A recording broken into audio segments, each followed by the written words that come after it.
तो अध्याय 6 पढ़ रहे हम ज्वलन, कक्षा 8वीं। तो इसमें देख रहे थे हम ज्वलन में दहन के प्रकार। एक जलती हुई माचिस की तीली अथवा गैस लाइटर को रसोई में गैस स्टोव के निकट लाइए। गैस स्टोव की घुंडी घुमाकर गैस चालू कर दीजिए। आप देखते हैं, हम पाते हैं कि गैस तेजी से जलने लगती है तथा ऊष्मा और प्रकाश उत्पन्न करती है। इस प्रकार का दहन तीव्र दहन कहलाता है। फास्फोरस जैसे कुछ पदार्थ हैं जो कमरे के ताप पर वायु में जल उठते हैं। मतलब फास्फोरस जैसे पदार्थ होते हैं जो कमरे के ताप पर भी जलने लगते। इस प्रकार का दहन जिसमें पदार्थ बिना किसी प्रत्यक्ष कारण के अचानक लपटों के साथ जल उठता है, वह स्वतः दहन कहलाता है।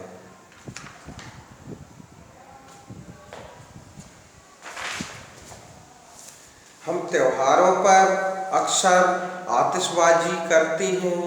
जब हम पटाखे जलाते हैं तो एक आकस्मिक अभिक्रिया होने से प्रकाश, ऊष्मा और ध्वनि पैदा होती है।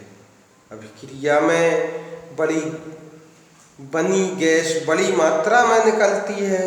इस प्रकार की अभिक्रिया विस्फोट कहलाती है। पटाखे पर दाब डालने पर विस्फोट हो सकता है। फिर आता है ज्वाला। एलपीजी ज्वाला का परीक्षण करिए। क्या आप ज्वाला का रंग बता सकते हैं? एक मोमबत्ती की ज्वाला का रंग कैसा होता है? कक्षा 7 में मैग्नीशियम रिबन को जलाने के लिए आपने अनुभव को याद करिए। यदि आपको सारणी 6.2 की शेष वस्तुओं को जलाने का अनुभव नहीं है तो आप उन्हें अब कर सकते हैं। अपने परीक्षण रिकॉर्ड और सारणी में लिखिए और पदार्थ की ज्वाला देता है या नहीं। तो दहन के समय जो पदार्थ वाष्पित होते हैं वे ज्वाला का निर्माण करते हैं। उदाहरण के लिए मिट्टी का तेल और पिघली हुई मोमबत्ती के साथ साथ ऊपर उठते हैं और दहन के समय वाष्पित होकर ज्वाला का निर्माण करते हैं। इसके विपरीत लकड़ी, कोयला वाष्पित नहीं होते, कोई ज्वाला नहीं देता। क्रियाकलाप 6.5 में क्या कांच की नली से बाहर निकलने वाला मोम या मोम का वाष्प क्या ज्वाला उत्पन्न होने का कारण हो सकता है? जब मोमबत्ती की ज्वाला स्थिर हो तो ज्वाला की दीप्त क्षेत्र में एक स्वच्छ कांच की प्लेट स्लाइड प्रविष्ट करिए और उसे संडासी से लगभग 10 सेकेंड तक पकड़े रखिए। फिर उसे हटा लीजिए। आप देखते हैं कि कांच की प्लेट या स्लाइड एक गोल काला वलय बन गया। यह ज्वाला की दीप्त क्षेत्र में उपस्थित बिना जले कार्बन कणों के जमाव को दर्शाता है। मतलब जो ऊपर होता है उसमें से हाथ भी लगाते तो काला हो जाता है। एक पतले लंबे तार को लगभग 30 सेकेंड तक ज्वाला के अदीप्त क्षेत्र में पकड़कर रखिए।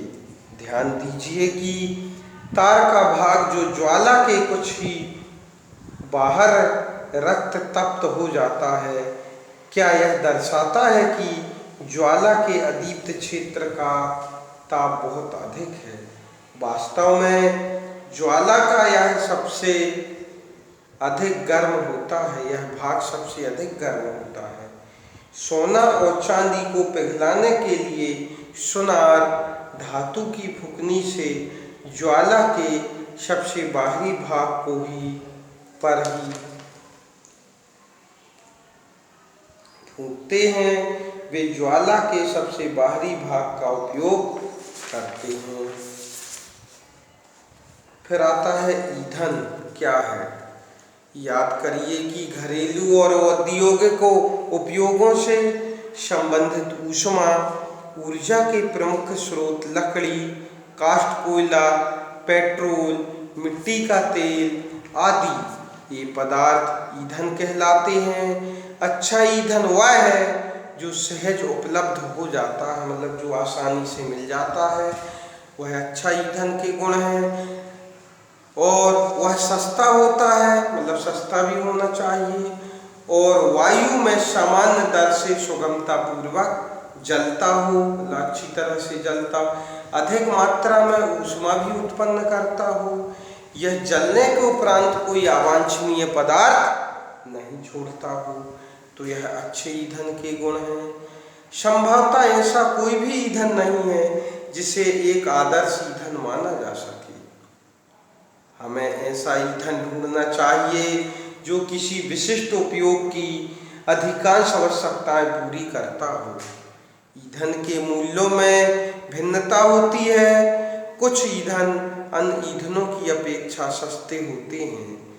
जिन ईंधनों से आप परिचित हैं उनकी सूची बनाइए सारणी 6.3 की भांति। इन्हें ठोस, द्रव और गैसीय ईंधनों में वर्गीकृत कीजिए। तो मतलब ईंधन जो है ठोस भी हो सकते, द्रव भी, गैस भी, ठीक है। तो ठोस, द्रव, गैस के रूप में ईंधन और पाए जा सकते हैं। अब कल आगे पढ़ेंगे।